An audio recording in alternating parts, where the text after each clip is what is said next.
आपण जेव्हा एखाद्या नातेवाईकाच्या घरी जातो तेव्हा सपोज त्याला जर आईस्क्रीम आवडत असेल आणि आपल्याला माहिती की त्याला like for example chocolate ice cream आवडते, तर आपण चॉकलेट आईस्क्रीमच घेऊन जातो. आपण दुसरा कुठला फ्लेवर नेत नाही का? कारण तो त्याला आवडतो. आपण हा कधी विचार करतो का की नाही त्याला व्हॅनिला का नाही आवडते, त्याला मँगो का नाही आवडते? नाही, त्याला जे आवडतं आपण त्याला त्याच्यासाठी नेतो आणि त्याला ते देतो. You know what, it's the same thing with God. देवही हाच विचार करतो की ह्या व्यक्तीला कुठली गोष्ट छान आवडतीये, कुठली गोष्ट आवडतीये ती आपण त्याला भरभरून द्यायची. एखाद्याला माणसाला जर आनंद आवडत असेल ना, जो छोट्या छोट्या गोष्टीमधनं आनंद वेचून स्वतःचं आयुष्य सुंदर करणार असेल, तर देव विल मेक शुअर की तुमच्या आयुष्यामध्ये भरपूर आनंद देणार आहे. एखादा माणूस असतो ज्याला खूप कंप्लेन करणार नाही, तो सारखा कंप्लेन मोडमध्येच असतो, तर तुम्हाला तुमच्या आयुष्यात फक्त कंप्लेंट्सच मिळतील. किंवा एखाद्याचा स्वभाव असतो की बिचिंग करायची, ही असं बोलली, तो तसं बोलला and all that. So you will get the same pattern in your life. God always make sure you gets what you like.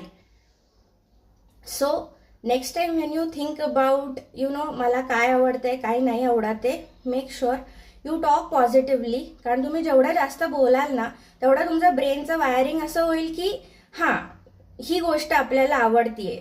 तुम्ही कुठे बाहेर फिरायला गेलात तर तिकडच्या डोंगर, दऱ्या, सुंदर झाडं, फुलं हे बघा आणि ते अप्रिशिएट करा.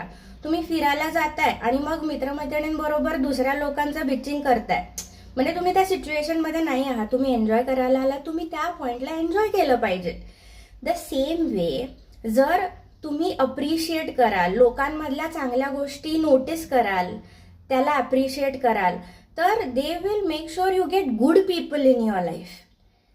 सो आपल्याला असं वाटतं काही लोक किती जॉली असतात की त्यांच्या लाईफमध्ये काहीही सिच्युएशन आलं तरी ते किती हॅपी राहतात.